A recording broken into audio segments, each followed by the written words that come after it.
yo quiero empezar efectivamente dando las gracias a todos los asistentes, a las autoridades que nos acompañan, nuestro coronel, don Ángel Gil Redondo, nuestro querido Perot y teniente alcalde, Vicente.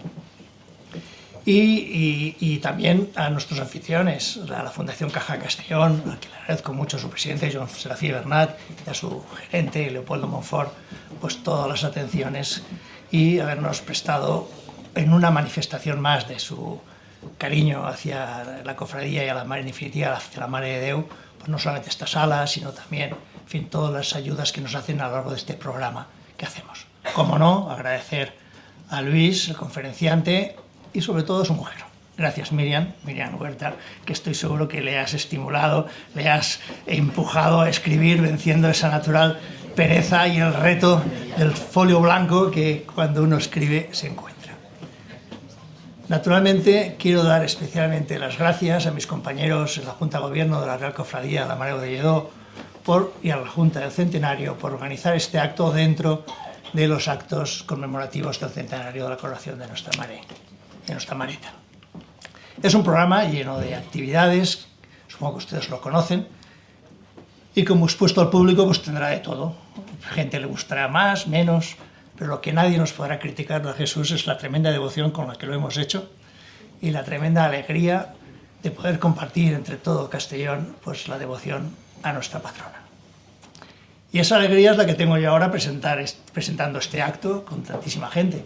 Lo primero porque es un acto muy fácil, porque vamos a presentar a alguien que todo el mundo conoce, pues es facilísimo. Y cualquiera podría hacer un relato presentando a Luis Herrero a través de su trayectoria profesional, sus éxitos personales, profesionales, los hitos, los premios que ha tenido, desde aquel chavalín que vino a ser director del Mediterráneo en el año 80, siendo el director más joven de España, aunque es un título que creo que te disputa Pedro J. Pero sin motivo. Sin motivo. Bueno, pues efectivamente aquí tenemos la primera verdad de la tarde. Él llegó aquí y la verdad que la lió. Puso la plaza patas arriba, porque en un año hizo 4 ediciones especiales para disgusto y alarma del administrador del periódico y pues hizo lo que un joven de 25 años hace, que es ser un descarado y decir y contar la verdad. Cayera quien cayera. Por eso duró poco. Por eso duró poco. De ahí que volvió a Madrid y en poco tiempo pues se creó esa aventura que fue Antena 3, primero radio, con los inolvidables Antonio Herrero, José María García, Antena 3 Televisión, en la que tuvo una forma distinta de presentar las noticias. No sé si ustedes recordarán, pero yo me acuerdo perfectamente porque me asustaste, aquel día que en el diario de Mediodía, después de leer un comunicado de ETA, cogiste el papel y dijiste, esto es una basura, y aquí la basura la tiramos a la papelera. Y claro, eso no era normal que lo hiciera un presentador de la tele. Recuerdo que después de aquello tuvimos una temporadita un poco vigilantes, ¿verdad? Bueno, cualquiera podría contar, como digo, toda su historia de Antena 3, pues fue a la COPE, también fue una salida muy sonada. De la COPE tuviste luego un paréntesis, nunca abandonaste la profesión, pero sí que tuvo un paréntesis muy interesante como eurodiputado, y ahí también la lió, porque si normalmente no sabemos quiénes son los eurodiputados, a este señor, el mismísimo Hugo Chávez, lo cogió del cuello, del cogote, y te puso literalmente en un avión. ¿Por qué? Porque como eurodiputado fue a controlar las elecciones en Venezuela y hizo lo que él está acostumbrado a decir, pues contar la verdad que no fue cómoda a las autoridades venezolanas y los guardias bolivarianos te pusieron en el avión con lo opuesto. Creo que no te dieron ni tiempo de ir al hotel a recoger las cosas. Bien, después de esa etapa, digamos, de paréntesis, podríamos decir, en el Eurocámara, vuelve más activamente al ejercicio de su profesión con esta nueva aventura de Es Radio, que supongo que ustedes oirán. Me parece que aquí hay mucho oyente de radio. En definitiva, si yo tuviera que contar aquí toda la trayectoria de Luis, o sobre todo todos los ilustres y buenos artículos que ha escrito, sus discursos, haciendo profesión de castellonero, las galanías de reina, el mantenedor de violans, Moro de Line, que es un título que yo sé que le gusta mucho, pues realmente la confidencia le daría yo. Por eso mi propósito aquí, y es desde esta atalaya de ser su amigo, es presentarles al personaje. Cosa que no va a ser fácil. ¿Por qué? Porque si es muy fácil presentar a alguien que todo el mundo conoce, presentarle de verdad, explicando cómo es, no es tan fácil. Porque Luis es una persona que me consta que está haciendo un esfuerzo en este acto, yo diría que masivo, porque él es un hombre de distancia corta y hay que conocerlo petit comité, pero a mí me corresponde alargarles a ustedes a esta persona estupenda que hoy vamos a tener la oportunidad de escucharles. Y de los muchísimos escritos que podría resaltar, me van a perdonar que yo elija uno que es el que me afecta muy íntimamente. Porque si bien se lo he agradecido muchas veces en privado, nunca lo he hecho en público, y creo que mejor ocasión que esta no tendré. Me refiero al obituario que escribió al fallecimiento de mi madre. Es, creo, un ejemplo de periodismo y un ejemplo de amistad. A mi madre la conoció cuando llegó a la Universidad de Navarra, porque no sé si saben que mi madre tenía en casa un consulado de Castellón. Allí venía a merendar todos los estudiantes de la Universidad de Navarra que venían, pasaban por mi casa y se quedaron a merendar. Y algunos se quedaron a cenar, incluso se quedaron para toda la vida, como es el supuesto de Luis Herrero.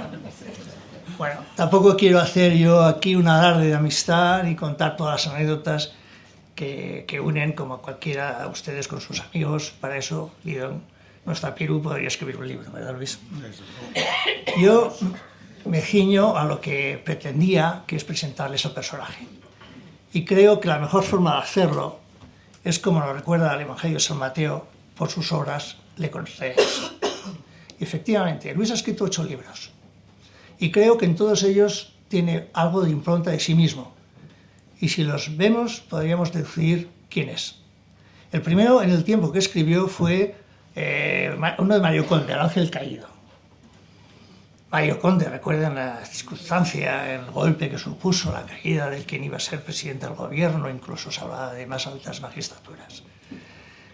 Y Luis consigue que Mario Conde hable, como si fueran 5 horas con Mario de Delibes, le sacas todo lo que no estaba previsto. Y es que Luis tiene ese dote de la confidencialidad. Crea un ambiente que invita a la confianza y a contar cosas que a lo mejor pues no tenías previsto contar. Y eso es una característica suya, esa persona de distancias cortas a la que antes me refería. Escribió un segundo libro que yo creo que tiene una especial importancia, porque muchos, por la edad que tenemos, lo vivimos en primera persona, pero los jóvenes no. Me refiero a un libro que hablaba del ocaso del régimen, el periodo histórico, desde el asesinato de Carrero Blanco hasta la muerte de Franco. Yo creo que ahí es un libro donde Luis rinde homenaje a sus mayores, sobre todo a su padre, que murió trágicamente, como saben, en junio del 75. Y Luis ahí rinde homenaje con lo que demuestra un orgullo de genealogía, que decimos en el pregón. Y lo que hace es coger los papeles de su padre, que algún día los tendrías que publicar, porque su padre, no sé si saben que tenía pensada la transición, con algunos detalles últimos que incorporó Adolfo Suárez. Y ese libro creo que sería muy interesante para gente que no vivió, o para nosotros, para recordar aquellos momentos. Y como continuación de ese libro, creo que también te relata mucho el llamado, le llamamos Adolfo, donde cuenta pues, las intimidades de ese personaje tan importante para la historia española como fue Adolfo Suárez, al que Luis conoció pues, por motivos familiares, profesionales de su padre, porque Luis nació en Castellón un 4 de octubre, de ahí que se llame Luis Francisco Herrero Algar, así nació. Unió el apellido pues, como homenaje a su padre tras su fallecimiento y ahora es Luis Francisco Herrero Tejedor Algar. Pero claro, siguiendo a su padre, pues llegó a Ávila y allí había un espabiladillo en el gobierno civil al que don Fernando Herrero pues, le hizo gracia y lo cogió como prácticamente como secretario.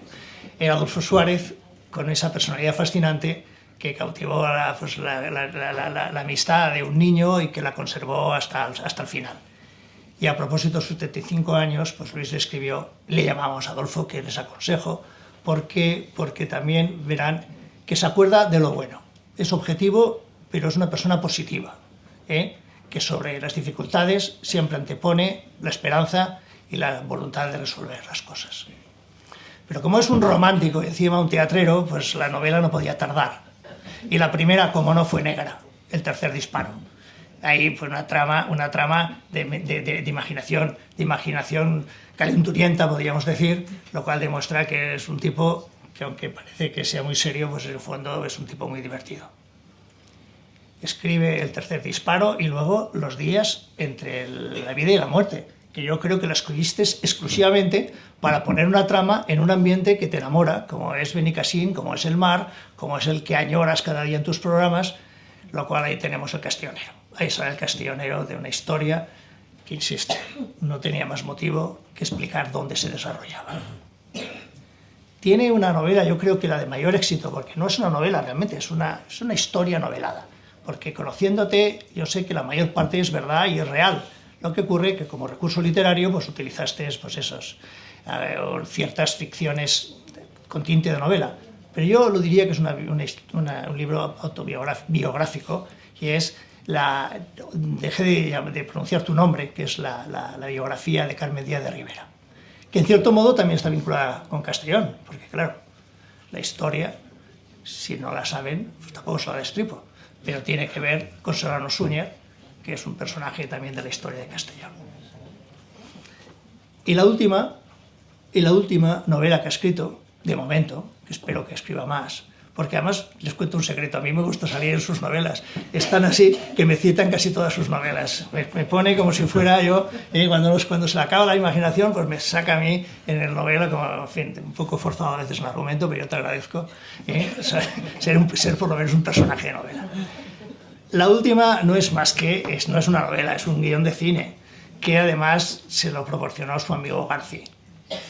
José Luis Garci, me refiero, director de cine con el Oscar, tenía un guión que nadie echaba para adelante y Luis, que es un tipo valiente, y esas otras sus características, pues lo convirtió en una novela, donde la tierra acaba, también con una trama misteriosa, tierras brumosas de Finisterre, que le recomiendo. De todos estos libros no me he olvidado, sino quería dejar para el final el libro que creo que más le costó escribir y que creo que es el que mejor define lo que es Luis, un buen amigo. Es el libro que escribió en memoria de su amigo Antonio Herrero, al que todos echamos mucho de menos y que se nos marchó de una forma precipitada, pero les aseguro que vivió intensamente todo el tiempo que estuvo entre nosotros. Ahí Luis demuestra pues, lo que es, un gran amigo, que sabe decir las cosas cuando tiene que decirlas, que no es el típico amigo adorador que siempre te da la razón, pero sabes que es con el que siempre puedes contar. Y yo termino esta presentación, haciendo lo que no quería, que era presumir de su amistad. Muchas gracias, Luis. Y te devuelvo.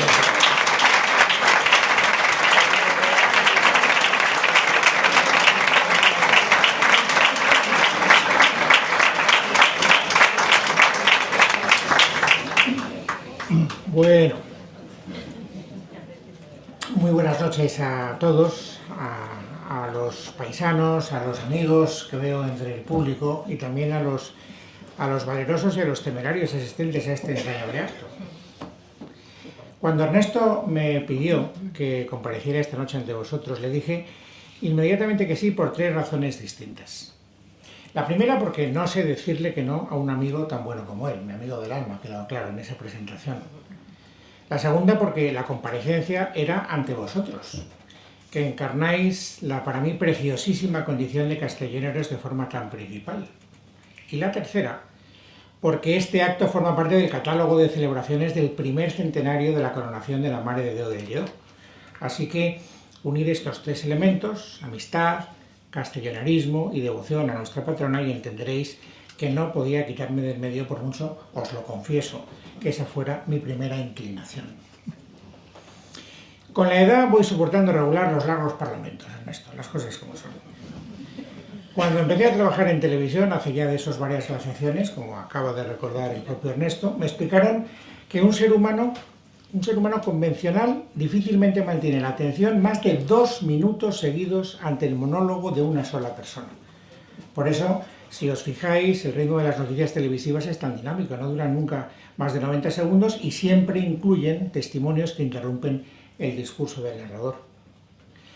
Bueno, ayuda en casos como el de hoy que el ponente no sea un pestiño, y yo prometo hacer todo lo que pueda para cumplir esa parte del trato, y que los asistentes no hayan sido traídos a la fuerza en contra de su voluntad. Así que, si alguno de vosotros se encuentra en esa horrible situación de cautiverio protocolario, tiene mi venia para que, en un saludable gesto de rebeldía cívica, se levante ahora mismo de su butaca y salga a tomar el aire a los 4 cantos. Nadie. ¿Nadie? Luego no digáis que no os he avisado. Mirad, hace 100 años, en mayo de 1924, las fiestas de la coronación de la Mare de Déu arrancaron el día 2 con un vuelo general de campanas y pasacalles por las bandas de música de la ciudad que ejecutaron, y lo leo textualmente, bonitos pasodobles. Concluyeron 10 días después. Durante ese tiempo se programaron una infinidad de actos religiosos y civiles. Hubo misas solemnes, hubo adoraciones al Santísimo, varias procesiones, pero también dianas con petardos, serenatas, corridas de toros. Lidiaron, por cierto, los diestros Juan Luis de la Rosa, el Gitanillo y Antonio Montes. Hubo fuegos artificiales, charlotadas, homenajes a la bandera, a la vejez, a la maternidad, partidos de fútbol, regatas, cucañas, cabalgatas, bailes y tracas de 200 metros. La última en el Paseo del Obelisco. Como veis, lo que no hubo fue conferencias. Y sin embargo, aquí estamos 100 años después desafiando la ley del aburrimiento. Que la Virgen del Lidón me ayude a superar la prueba y que no me pase lo que le ocurrió al canónigo de la Catedral Metropolitana de Valencia, que se llamaba Rogelio Chillida, y que recibió el encargo de predicar el sermón durante la misa del último día de los festejos. El hombre se vino arriba de forma descontrolada y su alocución comenzó a las 10 de la mañana y finalizó pasada la 1 de la tarde. Duró más de 3 horas y obligó a retrasar el vuelo de campanas que a mediodía debía anunciar la solemne procesión general de la tarde.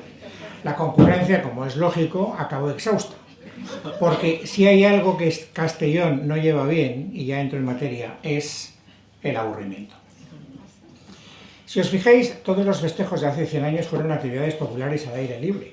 Casi todas las celebraciones en nuestra tierra son bulliciosas y se desarrollan en la calle. El bullicio, tal como yo lo entiendo, es la consecuencia de ser extrovertido, de tener un carácter abierto, de sentir entusiasmo por la vida. Escribió Salvador de Madariaga al hablar de España y de sus gentes lo siguiente: el hombre mediterráneo siente la alegría de vivir y vive. No busca las altas cumbres de la especulación.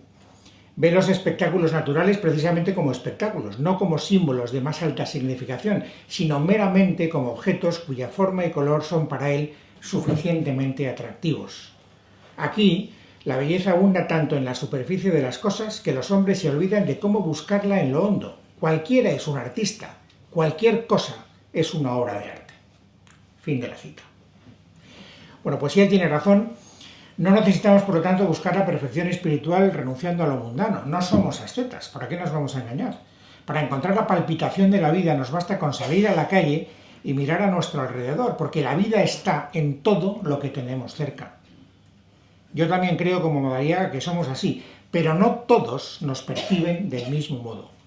Desde fuera, en algunas ocasiones no nos ven de esa forma. He titulado esta conferencia Un castellonero en Madrid, porque esa es, espero que no por mucho más tiempo, mi triste condición. Soy de aquí, pero no vivo aquí. Y muchos de mis hábitos, de mis influencias culturales, de mis referencias diarias, están inspiradas por el lugar en el que vivo. Gracias a Dios, las auténticas señas de identidad no se pierden nunca, y una de mis pequeñas obsesiones es conservarlas a pesar de la distancia. Por eso me gusta tanto hablar siempre de Castellón ante cualquier auditorio. Me gusta presumir que soy de aquí, aunque no haya aprendido a entender del todo lo que eso significa, y trato de enmendar siempre que puedo los errores con que algunos nos juzgan. No sé si lo sabéis, pero dicen de nosotros, algunos, que somos gente cerrada y desconfiada, que nos cuesta abrirle las puertas de nuestra intimidad al forastero. También dicen que nos falta espíritu emprendedor. que somos víctimas de eso que podríamos llamar un cierto menonfetismo, que nos dan igual las cosas, tal vez demasiadas a su juicio, que no nos importan. Y por último, dos cosas más: que no nos caracterizamos por ser demasiado intelectuales y que vivimos, válgame Dios, en una de las ciudades más feas de España. Ese es, en resumen, el pliego de cargos que hay contra nosotros y al que me referiré brevemente en los próximos minutos con el decidido propósito de rebatirlo. Tengo que confesar que de todas las acusaciones la más difícil de refutar es la última, por aquí nos vamos. Esto no me oiréis decirlo fuera de aquí y confío en que seáis capaces de guardarme por Dios el secreto. Pero confieso que a veces, cuando paseo por las calles de Castellón, algunas de las cosas que veo no me gustan demasiado. Es un hecho cierto y doloroso que nuestra ciudad se cita muchas veces en los manuales de urbanismo como el ejemplo de lo que una urbe no debería ser.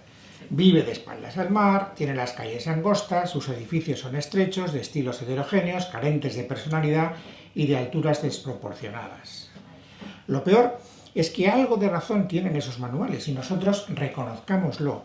No solo no hemos sido capaces de tomar cartas en el asunto, sino que en ocasiones hemos ayudado a agravar el problema. Cuando veo postales antiguas del Castellón de principios del siglo XX, que fue la época en la que comenzó la expansión extramuros del casco urbano, admiro con nostalgia algunos edificios que por desgracia ya no existen.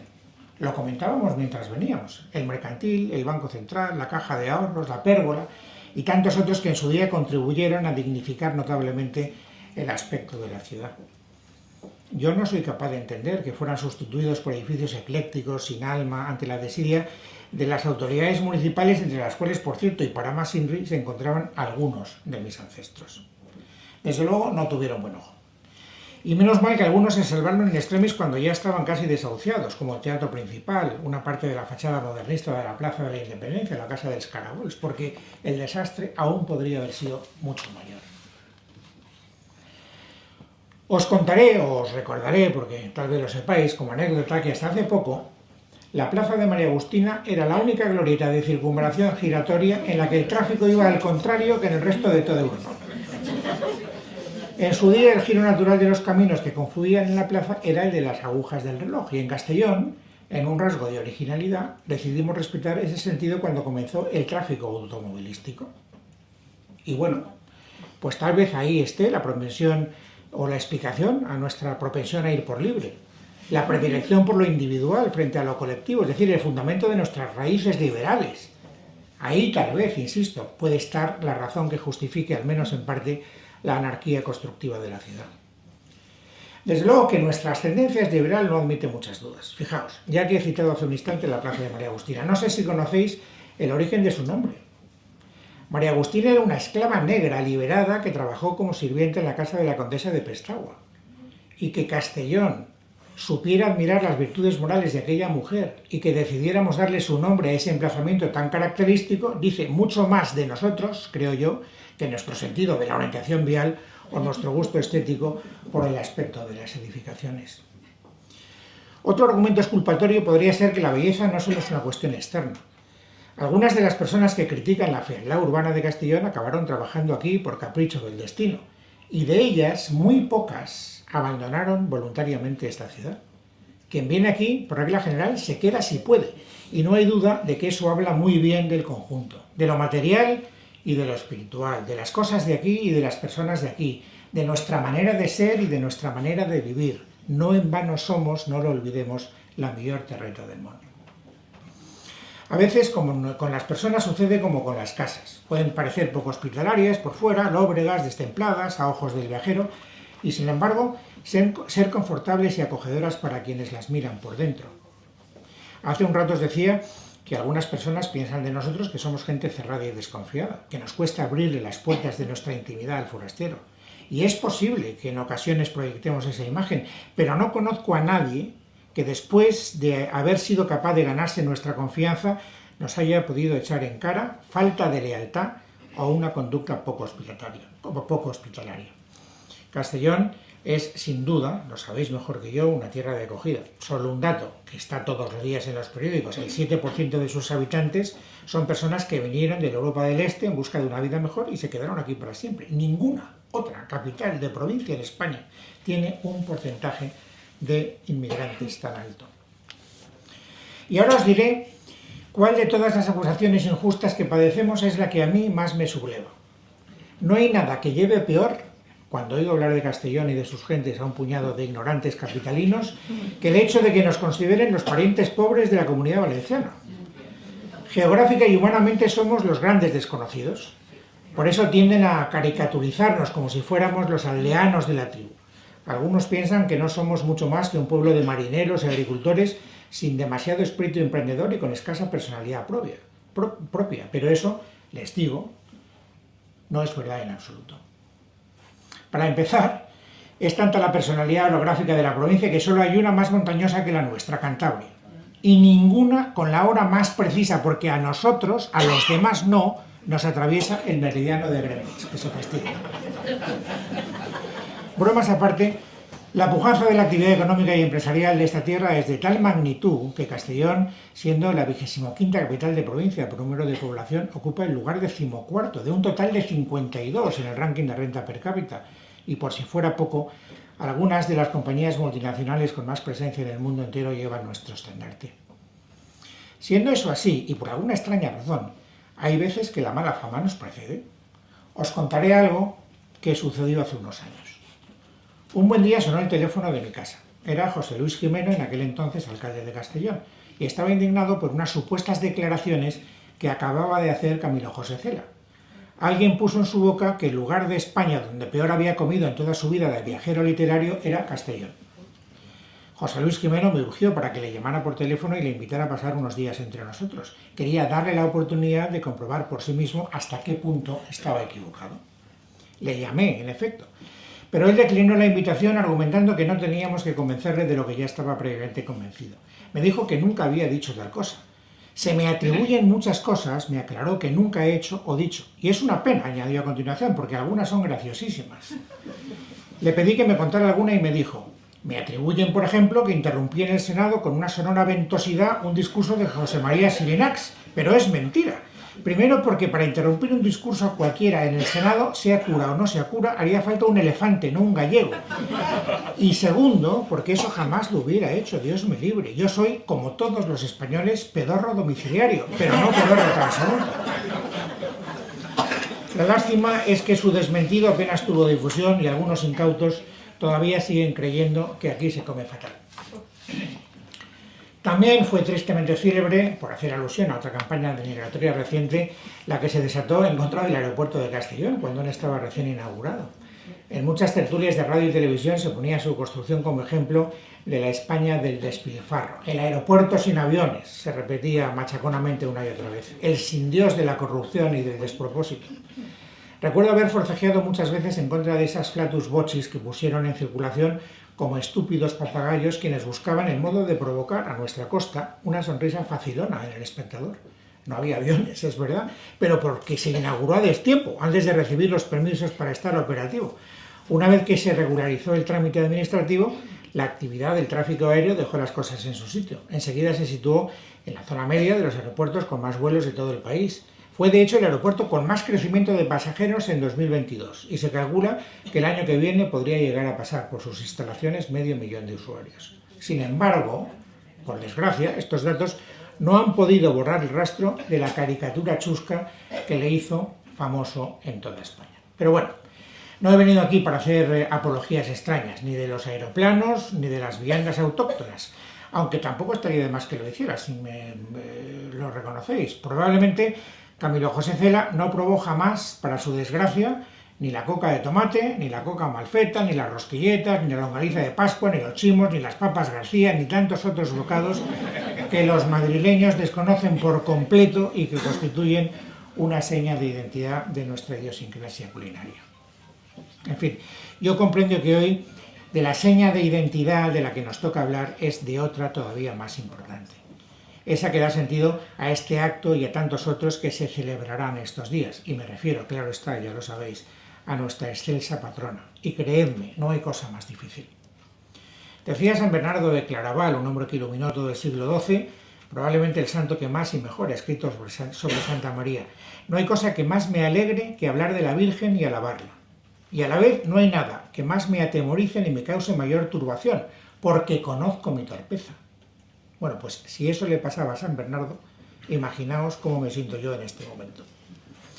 Lo primero que se me ocurre decir de ella, y perdonad la obviedad, es que no se puede ser castellonero sin llevarla en el corazón.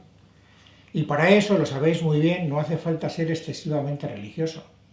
Da igual cuál sea nuestra fe o nuestro Dios, seamos agnósticos o creyentes, todos acudimos a ella para implorar su protección. En el transcurso del tiempo esa ha sido una de las constantes que se han ido repitiendo de generación en generación. En todas las calamidades que han afligido a nuestra tierra, la Virgen de Lledó ha sabido atender siempre nuestra petición de misericordia.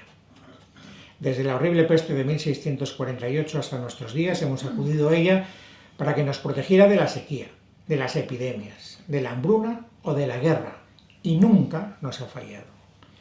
Como sabéis, durante la guerra de África, esto me lo contó hace unos días, lo digo porque estaba por aquí Vicente Fernández y me dice, espero que nuestra conversación haya sido útil. Pues a ver, Vicente, como sí.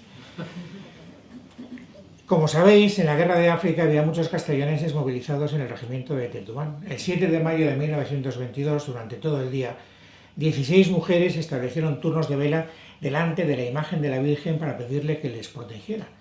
Y cuando el predicador de la misa solemne se disponía a subir al púlpito para iniciar el sermón de la fiesta, el prior recibió un telegrama en el que se informaba que el batallón de Tetuán tenía orden de regresar a la ciudad inmediatamente.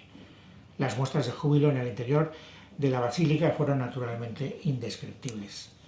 Aquella mediación mariana se interpretó como un gran milagro y el clamor popular, que ya desde mucho antes reclamaba que la Lledonera fuera proclamada patrona de la ciudad, se redobló hasta hacerse ensordecedor. Y pocos meses más tarde, esto ya lo sabéis, no hace falta que os lo recuerde, el Papa Pío XI accedió a declarar la patrona de Castellón el 15 de abril de 1923. Desde ese mismo instante se pusieron en marcha los preparativos del acto cuyo centenario estamos celebrando. Bueno, pues echar la mirada atrás y recordar cómo se vivieron aquellos días hace una centuria puede ayudarnos también a enfrentar algunas de esas falsas impresiones que a veces nos echan en cara y de las que os hablaba al principio. Desde luego, no somos gente superficial. Si lo fuéramos, la fe en la Mare de Déu no tendría el arraigo que tiene, y eso no sucede solo desde hace un siglo, sino desde el momento mismo en que Perot de Grañana, mientras labraba su campo con una yunta de bueyes en 1366, encontró la imagen que veneramos. Es una imagen extraña, eso ya lo sabéis, toscamente labrada en alabastro, muy pequeñita, de poco más de 6 centímetros de altura, y según los expertos poco congruente con la iconografía mariana de segunda mitad del siglo XIV. Sin embargo, la devoción popular aceptó desde el principio sin ninguna reserva que la imagen era de Nuestra Señora y le otorgó altar y culto inmediatamente. En ningún documento antiguo, ya sea del siglo XIV o del siglo XV, se hace referencia a que hubiera alguna duda sobre la identidad mariana de la imagen. Se dice siempre en los documentos que se conservan que lo que se halló fue una imagen de la Madonna Santa María. Tampoco se conoce ni una sola muestra de extrañeza ante la supuesta desnudez de la imagen o la ausencia del niño. Sobre eso os confesaré algo un poquito más tarde. Así que no somos gente superficial y tampoco somos gente tacaña. Volvamos por un instante a lo que sucedió en 1924 y lo podremos comprobar. Como no puede haber coronación sin corona, una devota alcorina donó sus joyas para que un orfebre pudiera confeccionar una que estuviera a la altura de las circunstancias, y lo hizo. De hecho, llegó a exponerse en una tienda de tejidos Guaida, en la calle en medio. Pero el pueblo demandaba que la corona fuera un regalo de todo Castellón, y a tal efecto se promovió enseguida una cuestación ciudadana. Se recogieron multitud de alhajas que se desmontaron en un acto público en la Plaza de Toros. El oro de los engarces se fundió y se puso en una balanza, y pesó más de 3 kilos. Con ese oro, de acuerdo al diseño que había ganado un concurso público, en el que, por cierto, dirimió el resultado un jurado formado exclusivamente por mujeres, lo digo para que veáis que hasta también en eso teníamos una cierta avanzadilla, el joyero Rafael Moliner, que tenía su tienda aquí mismo, el Escuadre Cantons, tardó 3 meses en confeccionar la corona que finalmente se utilizó en el acto que tuvo lugar en la Plaza de la Independencia. El valor de la joya, según los cálculos de la época, rondó las 100.000 pesetas. Ahora estaríamos hablando aproximadamente, para entendernos, de 200.000 euros. Teniendo en cuenta que entonces la ciudad solo tenía 30.000 habitantes, el promedio de la aportación fue de casi 7 euros por valor. Otro detalle de generosidad popular. El periódico Heraldo de Castellón propuso la iniciativa de adornar con rosas trepadoras todo el camino de Lidón para engalanar el traslado de la Santa Imagen. Se pedía a los castellonenses que comprara cada uno un rosal al precio de 1 peseta. Al final se compraron más de 300 y todos ellos se plantaron con una etiqueta donde figuraba también el nombre del comprador. Así que no creo que los castellonenses hayamos cambiado mucho desde entonces. Por desgracia, lo que ha cambiado más es la propia imagen de la Virgen. Como todos sabemos, la reliquia de la Troballa se coloca en una excavación abierta a modo de hornacina en el pecho de una figura mayor, originalmente del siglo XVI, a la que llamamos imagen relicario. Esa imagen, durante la Guerra Civil, perdió la cabeza y las manos a consecuencia de una caída y los restos se perdieron temporalmente. Por eso, en 1940, Tomás Domingo Colón y Juan Bautista Porcar esculpieron una imagen nueva, que es la que hoy veneramos en la Basílica. Posteriormente aparecieron los restos perdidos de la imagen del siglo XVI. Estaban hechos pedazos en un rincón de la perrera municipal. Esa parte de la historia es conocida. Lo que no lo es tanto es lo que pasó con alguno de esos pedazos de alabastro que pertenecieron a la cabeza de la figura primigenia. Y yo lo supe hace muy pocos días gracias al testimonio que me brindó Juanjo Porcar, que está aquí y al que se lo agradezco de manera especialmente cariñosa. Además me adjuntó los documentos que lo acreditan. Resulta que en el año 1952 la colonia castellonense en Madrid pidió permiso para utilizar uno de esos trozos de alabastro encontrados en la perrera para esculpir una reproducción de la imagen pequeña, la que encontró, pero de Grañana mientras labraba. Entonces el arquitecto diocesano Vicente Traver, que remitió la petición a la cofradía, y la solicitud se tramitó sin ninguna pérdida de tiempo. Finalmente se aprobó por la permanente de la Comisión Municipal en una sesión celebrada el 18 de junio de 1952. Cuando me remitió copia de esos documentos, Juanjo Porcar me explicó por escrito, y cito textualmente: aunque en el expediente no consta que para la reproducción se utilizara un trozo de la cabeza de la imagen profanada durante la Guerra Civil, esa es la versión que yo siempre he ido a contar a los testigos de la época. Si fuera verdad, y me parece muy verosímil, ese trozo de alabastro que se envió a Madrid es el que recibió la corona el 4 de mayo de 1924. Si he querido incluir esta referencia histórica, que yo desconocía, es porque en una conferencia que lleve por título Un castellonero en Madrid no podía faltar una alusión a la imagen de la lledonera que veneramos en la iglesia de las Calatravas, en la castiza calle de Alcalá desde el año 1947. Ese año, Pepita Ruiz de Such solicitó y obtuvo la autorización del arzobispado madrileño para entronizar una imagen de la Virgen en aquella diócesis. Y para mí esa veneración tiene un valor muy especial. En primer lugar, claro está, por mi condición de castellonero, pero en segundo lugar, por ser miembro de una de las familias que lideraron durante más de medio siglo la colonia castellonense en Madrid. Está mal que yo lo diga, pero os aseguro que sin la dedicación de mis padres, la presencia de la Virgen de Lidón en el foro capitalino hubiera pasado mucho más inadvertida. Tanto es así que en abril de 1974 tuvisteis en la Real Cofradía el gesto de acordar por unanimidad concederle a mi padre la primera medalla de oro de nuestra incesa patrona. Luego recibió el nombramiento de presidente de honor de la cofradía. Mi madre, igual que la suya antes que ella, fue camarera de la Virgen durante muchos años y nada le emocionaba más que vestir la imagen el día de la fiesta principal con el único manto que sobrevivió al saqueo de la Guerra Civil. Ese manto, junto a la puerta del relicario y la pequeña corona de la reliquia de la Troballa, son, como sabéis, los únicos objetos originales de la ceremonia de 1924 que aún se conservan. Tengo una sensación de estar torrándonos a todos. Emocionando.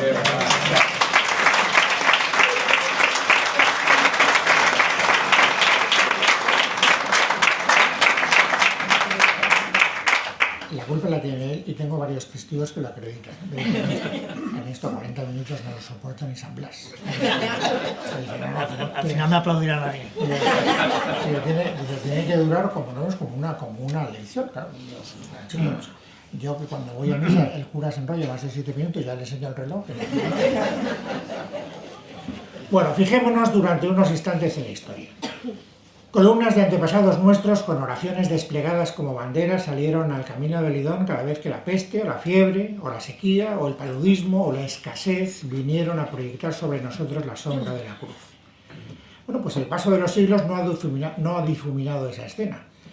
Es verdad que hoy en día la ciencia nos ha dado herramientas para erradicar la peste, que los antibióticos le han ganado la batalla a los microbios de la Edad Media, que las malas cosechas se compensan con terapias transgénicas, que la sequía se combate con plantas desaladoras y buques cisterna. Pero la fe, en contra de lo que algunos presagiaban, no se ha extinguido, porque Dios no es una cantidad prescindible. El paso de los siglos no ha esquilmado el contingente de hombres y mujeres menesterosos que acudimos a diario a la Basílica de la Mare de Déu para poner a sus pies las pruebas que nos afligen.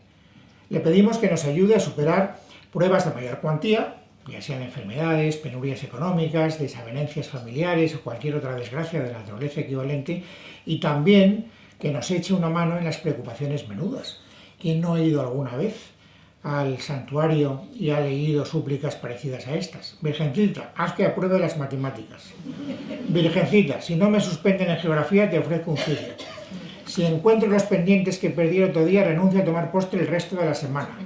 Si consigues que Consuelín se convierta en mi novia, hago 3 romerías en el mes de mayo. Yo mismo, lo confieso, escribí una súplica en junio de 1973. El día 29 de ese mes jugábamos la final de Copa contra el Bilbao en el Estadio Manzanares, que ya está desaparecido.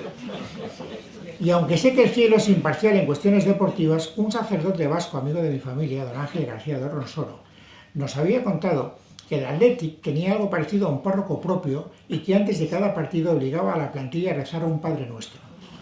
A mí eso me parecía competencia desleal y acudí a la Virgen de Lidón para igualar la batalla de las intercesiones celestiales. Virgencita, le escribí, si ganamos la final estudio 2 horas todos los días. Pero no funcionó. Como buen castellonero en Madrid fui al campo a animar al equipo. Medio Castellón vino al Manzanares aquella tarde de junio, en la que, como sabéis, José María Arquimao no lo olvidará nunca. Arieta segundo en el minuto 27 y Zubiaga en el 54 nos dejaron con la miel en los labios. Pero bueno, gracias a Dios la fe es más poderosa que la derrota. Y también más poderosa que la ciencia. De otro modo nos explica que una narración legendaria, recogida en un libro apócrifo que nunca existió, el libro del bien y del mal, haya arraigado con tanto fervor en el corazón de un pueblo de generación en generación desde hace ¿cuántos siglos? ¿7? ¿Damos por buena la idea de que la troballa se produjo en el siglo XIV? Hay teorías que la sitúan en el siglo XII.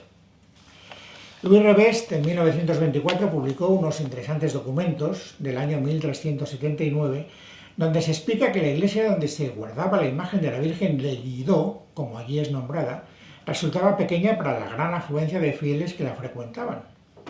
El nudo de la cuestión, por lo tanto, es: si 13 años después de la troballa la iglesia resultaba pequeña para albergar a los devotos que acudían a ella, creando conflictos con los propietarios de las tierras, cuyos frutos saqueaban, podría pensarse, y así lo han sostenido no pocos eruditos castellonenses, que el hallazgo de la Virgen se incorporó a un culto que ya existía desde mucho antes, como sucedió en otros muchos lugares con restos arqueológicos convertidos después en sitios cristianos.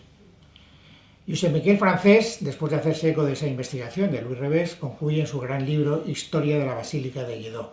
El origen del templo podría remontarse a los tiempos anteriores a la conquista de Jaume I, como muestra de un culto mozárabe, enlazando así con un lugar de culto antiguo puesto bajo la advocación de Santa María.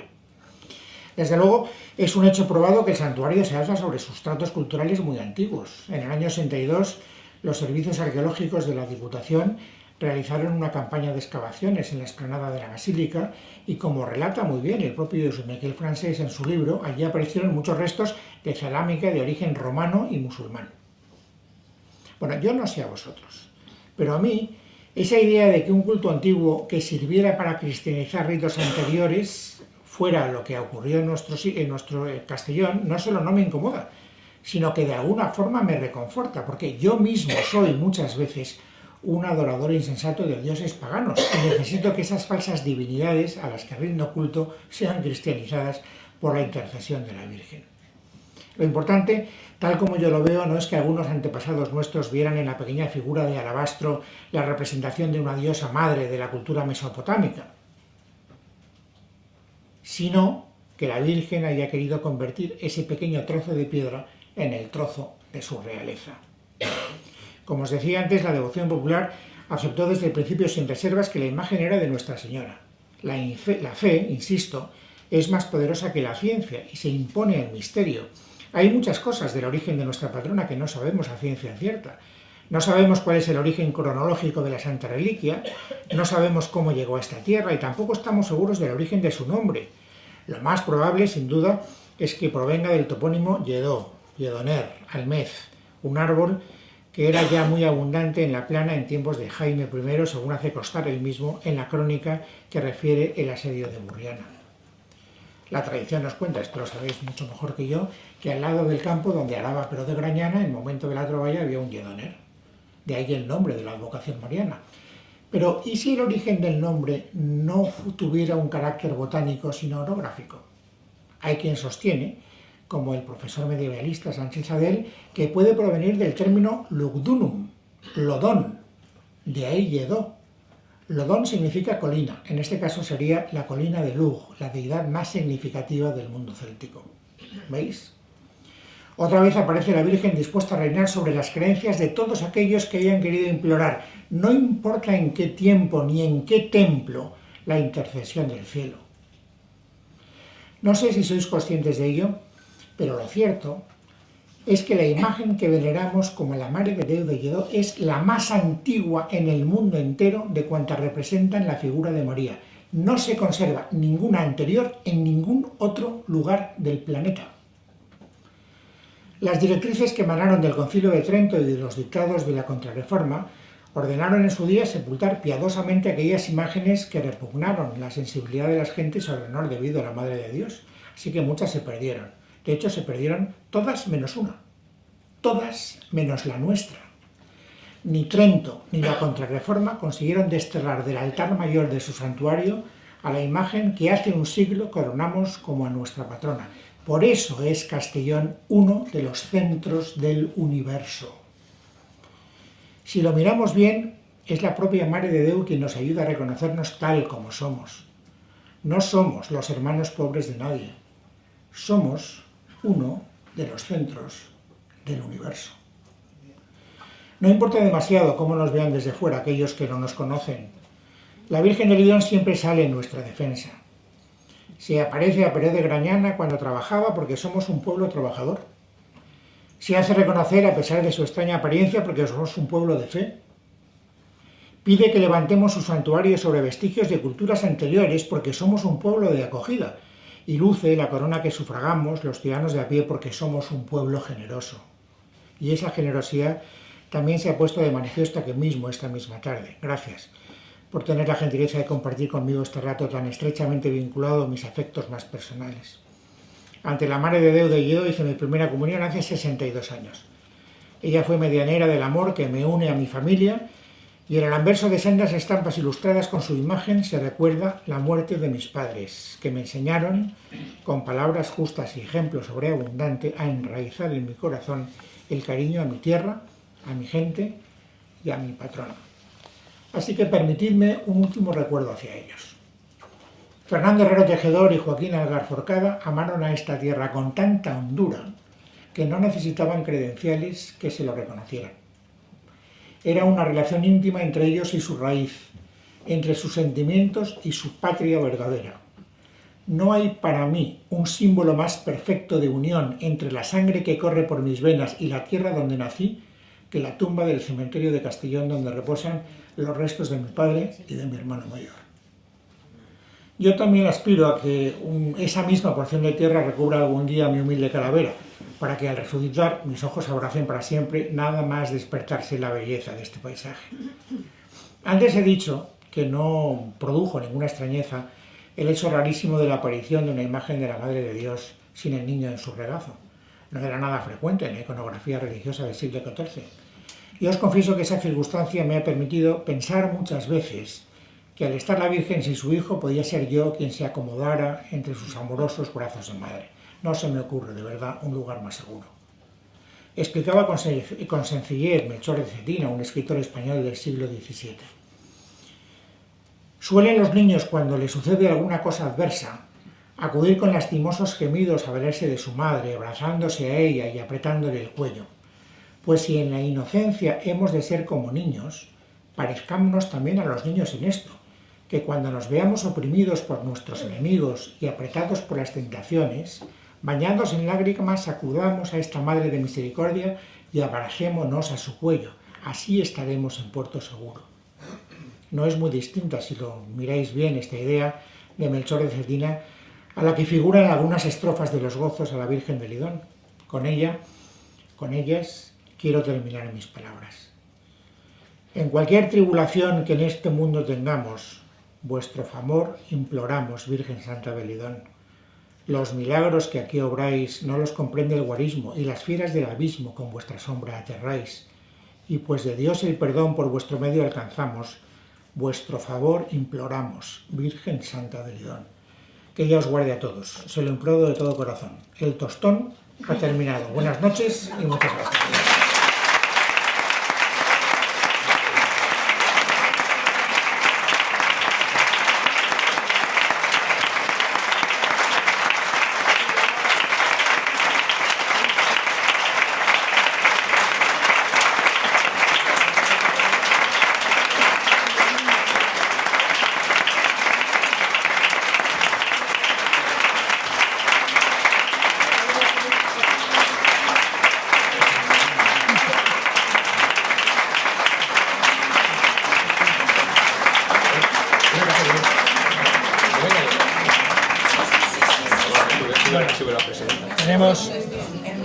Tenemos de parte de la presidenta, del presidente, un regalo para que te acuerdes de esta magnífica charla, este rato que hemos compartido, y agradecerte pues esa devoción que compartimos y ese orgullo de Castelloneros, y nosotros presumimos también de ti, Castellonero Madrid, por poco tiempo, espero.